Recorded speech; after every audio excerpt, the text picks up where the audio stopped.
I go in, The Silent Patient, and all I can say is absolutely hated it, despised it. You know the Bradley Cooper scene where he tossed it out of the window when he was reading something? That was me with this book, except I got it from the library, so I didn't want to.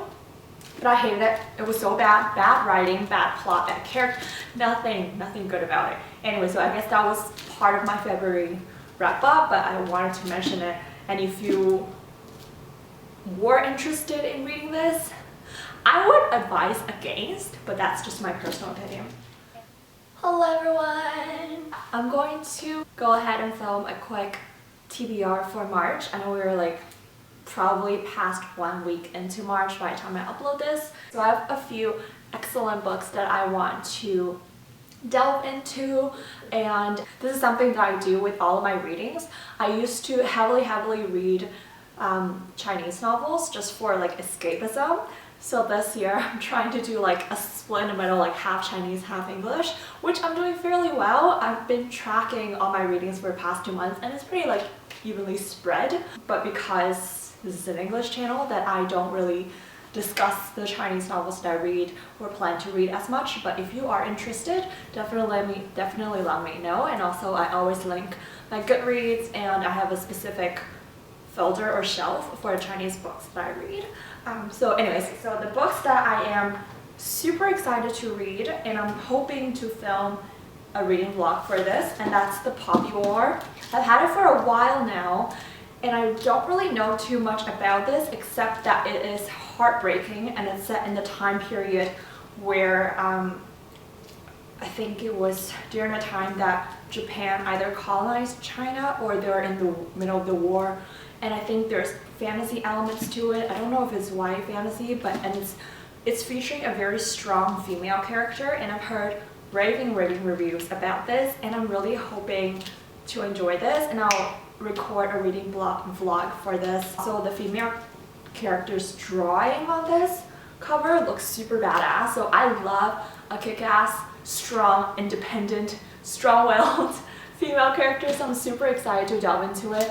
But I'm sure if you have heard of this book, you probably have heard that it is somewhat of a traumatic reading experience. It could be for some people, and I will list trigger warnings in the info bar down below as always. So that's the first book that I'm super excited to read. And the next one that I have, again, it's a novel that I really don't know too much about. It's called Wild Beauty by Anna Marie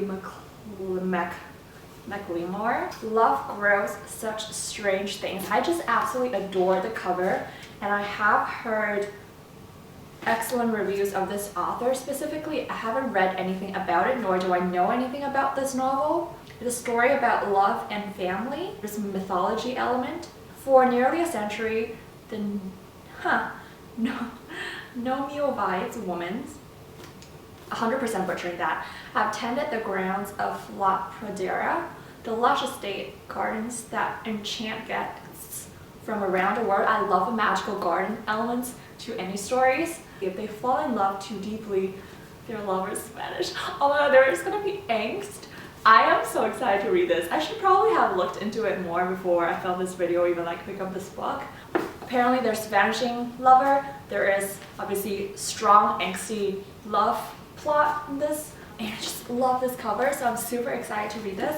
And the following few books, I have it on my audiobook, and one of them I've already started, and it's called The Power of Ritual. It's a nonfiction. I try to incorporate some of the nonfictions into my monthly reads just to feel like I'm more productive and, I don't know, getting some education now that I'm out of school for a while. It's essentially, as the title suggests, it's a power of rituals and the importance of building rituals for yourself. I'm only like maybe 10-20% into the audiobook, and it's a very short one. I think it's slightly over 5 hours, so I can get through it pretty quickly. The one thing that really jumped at me was in the very beginning they said social isolation is more harmful than smoking 15 cigarettes a day. And we're in the middle of a pandemic, and I'm in absolute total social isolation. The next one that I just received from my library, it's The Glass Hotel, and it's written by Emily St. John Mandel. I don't know anything about it. I think it has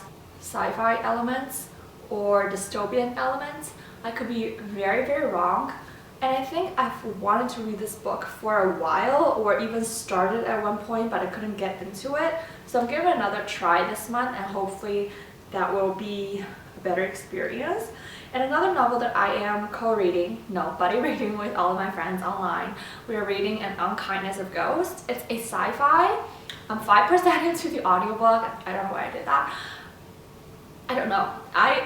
Sorry, never read sci-fi. It's just a genre that I have a lot of trouble getting into. I find it, I don't know, I'm just not built to enjoy sci-fi. I'm gonna give this a try again, but I'll link it down below as well of all the books that I mentioned. But I'm kind of nervous because all of the books we've read together I hated, and it was honestly all my fault because I picked all of the books. So we'll see how this one goes. Hopefully, maybe. I definitely always want to venture out of my reading comfort zone. So maybe this will open my eyes and introduce me to sci-fi that I eventually will grow to enjoy. That's the goal. The Poet X by Elizabeth Acevedo. I have an audiobook, so I don't know how I will like it because I think it's written in verse or like a poetry style. I know so many people loved it, and I'm really excited to pick this up, but I don't know if I'm gonna get around to reading it just because it's on the audiobook and I don't have a physical version. I don't know if that's the best way to enjoy this. And another few books that I'm planning to hopefully get into is the Grishaverse trilogy. As we know, the show Shadow and Bone is coming, I think that's what it's called, is coming out, and I'm so excited because I loved Six of Crows with all of my heart. I've mentioned it probably like numerous times here already, but I adored it. But I've never read Grishaverse, and I think you're supposed to read that first, but I definitely had no trouble reading Six of Crows at all without reading the Grishaverse trilogy. So I'm super excited to read that one. And I think that's it. Like, that's a pretty ambitious goal for just my English section. You have to keep in mind that I have an equal amount of Chinese novels that I just pick up randomly and get into every month as well. I'm really excited because we get a longer month than February, and I did pretty well with February, and I am super excited as we are slowly getting into the spring season. Thank you so much for watching. I hope you enjoyed this video, and until next time, please comment, thumbs up, subscribe, and all that jazz. And thank you so much for watching. Love you guys. Bye.